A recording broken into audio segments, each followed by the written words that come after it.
You're a failure. Thank you. How does that make you feel?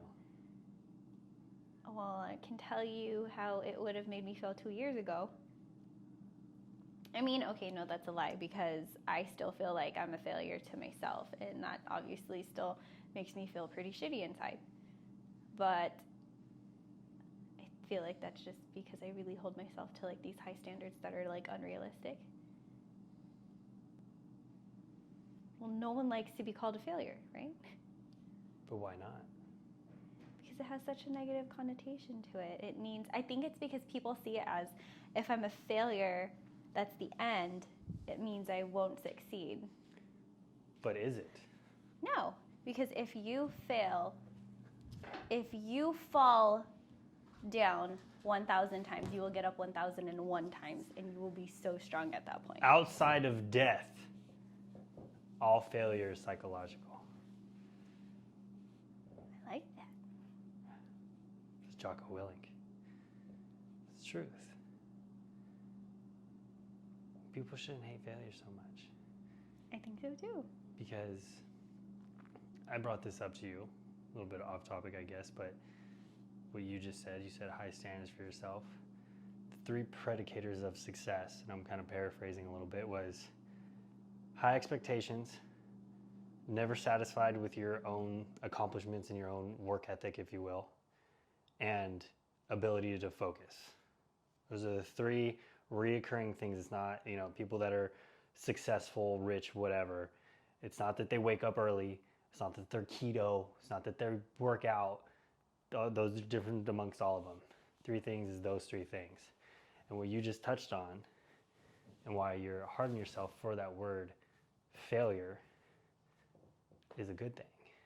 And why I wanted to bring this up is because I feel like it's so common that we, for whatever reason, we're raised. And I mean, it makes sense. Like when you first hear it, most people aren't going to be like, well, yeah, failure is a bad thing.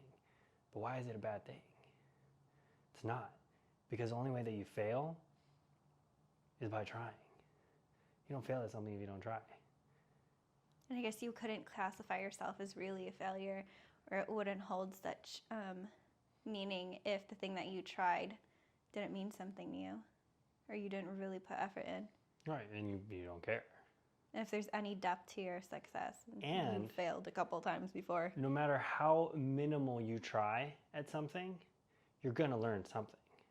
I mean, I guess you can make the case that, like, if I'm back in when I was 19, my first stint at college, I literally took an accounting class. And actually, no, that's not true. I went to the first day and I learned the difference between a debit and a credit. So I learned something. And that was a renowned failure. Like, just got an F, didn't drop the class, never showed up. Like, that was a failure.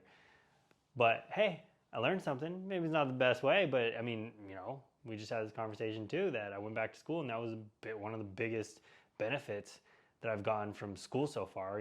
I've done, I don't know, I have like 130 units, and like I finally got an associate's because I've just been all over the place. And like that associate just told me, oh, look, I can do shit I don't want to do. You know what I mean? That's so funny because that's literally what I said a degree is. It's proof you sit through. Yeah, well, not even just that. Bullshit. That's, I mean, there's now, like, I'm moving. I really want a degree in engineering. So I'm going a slow route to that.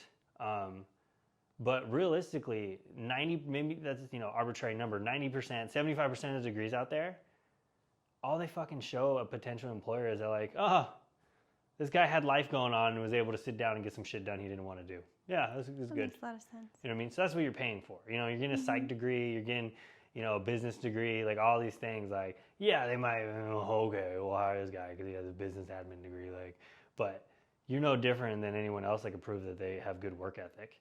Like, that's realistically what it is. Like, oh, instead of partying, he sat down and stayed home some nights, and he probably did party some nights, and he was probably sleep deprived, and someone probably died, and maybe he was bad with his money and had to deal, like, things happen in life. That's true. And that's what it shows. But even that, I mean, you fail a class. people beat themselves up over that. But it's like, you learn. I failed a lot of classes, and it definitely had a heavier setback for me when I was like, you graduate high school and you feel like the next natural thing to do is to graduate from college. And I didn't do that. Like, I took a bunch of classes at community college. I actually failed a lot of classes at community college, and that was like when my depression really started. So I wasn't motivated to stay in those classes. And then I realized that there's other things I want to do, like yoga. That's literally why I stopped going to school, was to pursue more yoga. Mm-hmm. In which case, fast forward to now, and I'm not so hard on myself anymore as I was like 10 years ago for all the failures that I have had. I mean, given all the life experience I've had. Well, I would argue, so I believe, I could be wrong, there's two reasons for that. One, the more you fail, the more you get used to it. The more it's just like, oh, okay, it's just another one of those things. Because you see, like, I didn't die. Yeah. I'm getting back up and I'm doing it again. You know what I mean? And the only way that you fail long term is by not trying again. Just get up and you try. Two, I think you do just get older, you get wiser, and you recognize that, yeah, you're not gonna die from this, and like being on your pity potty and whining about something. Like, yeah, I mean, it's understandable for a period of time, but it's like, if you don't get yourself out of it, then you're not doing yourself any favors. Pity potty. Pity potty. You know what I'm saying? It's got to dump out the pity. Makes sense. Pity diarrhea. Sorry. But yeah, that's literally all I wanted to say today, is that, I tell my daughter all the time, like, not all the time, but I've made it a habit to ask her once a week, what did you fail at this week? Sometimes I do it 2 times a week. I don't have like a day for it, but when it pops in my head, I ask her, what did you fail at? And she's even gotten to a point where sometimes she says, I failed at something. I'm like, yeah! Aww. That's what I'm talking about. What'd you do? That's awesome. And she'll tell me, because, like, it shouldn't be that way. Like, I've failed at handstands for like 2 weeks straight now, which makes me excited, because in failing at handstands for that much, then what's that, 14 days? I have gotten a little bit better 14 times of me doing it. Yeah, I think, and that's the most important thing, is that I think where people mess up, myself included, like, I need to get better at this, is tracking yourself through that process. But that's knowing that you're going to be consistent too, though, because I feel like a lot of, to an extent, yeah, we could talk about failure in that way. But then if you want to talk about what you think real success is, which is the opposite of failure to me, though, it's like willing to put enough effort that you progress, is this whole,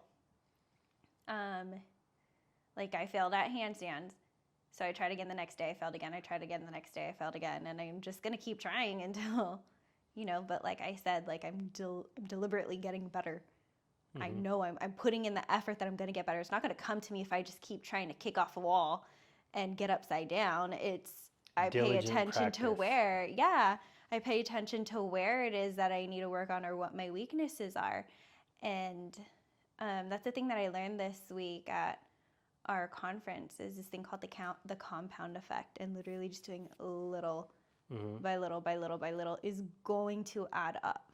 The same way it would the opposite direction. You want to get somewhere in life, you want to succeed at something, do a little bit over and over and over again, whereas you're just complacent. Like, complacency is the opposite of hold on, I wrote it down.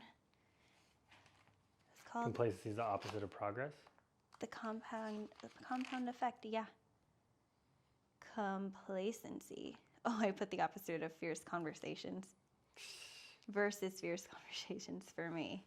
But yeah, so I just think, I hope that anyone that listens to this takes away from this, stop getting upset over your failures. Like, find a buddy that you literally have that asks you once a week, no different than I do with my daughter, what did you fail at this week? And if they don't have an answer, then what the heck? Then get mad at them. Reframe that in your life. Don't let yourself go a week without failing. And like, I think the biggest thing with failure that people get so wrapped up in their heads about is like, what are other people going to think? You know, it's also exciting. What's that? We have the luxury of choosing what to fail at. Right, yeah. That makes me 1,000 years excited. ago, you failed, you died. Like, Oh, right? You didn't get food before winter, you were going to die. Yeah. Like, this is how that worked. So maybe that's why we don't like it so much. We Maybe have the that's why we're so luxury of afraid not for it. liking it. No, because maybe it's like hardwired into us, you know. It's no different than like why are humans so easily attracted to, you know, dopaminergic activities such as social media, porn, drugs. You know, like why? Because that's what we're wired to do. We're wired to seek comfort.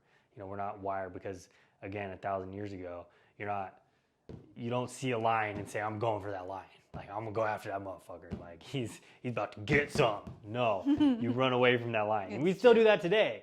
But now our lions are like saying something in front of a camera. Mm-hmm. It's like asking a girl out instead of going home to jack off. It's saying no to drugs and saying, and saying no to alcohol and actually being sober at a party and talking to people. Like but you do that over time. Yeah, it's easier in that moment to drink that alcohol, but we're so afraid of like seeing who we are and dealing with all those emotions that come with not using those easy accesses and easy ways out that we don't do it. So we just use the cheat code because we think it's normal and we're afraid to be different than other people. And it's uncomfortable. It's uncomfortable. That's a topic for a different podcast. We don't like discomfort. But we should. I think we can. We have to understand that we're not looking at a line. We're looking at little things. And you're not a failure in the traditional sense for trying. The only way you fail is if you die. So if you're attempting to build a parachute on the way down, maybe don't do that. That's a hard failure, maybe one you don't want to experience. If that's what you're going after, by all means, go ahead, practice in something and you do your thing.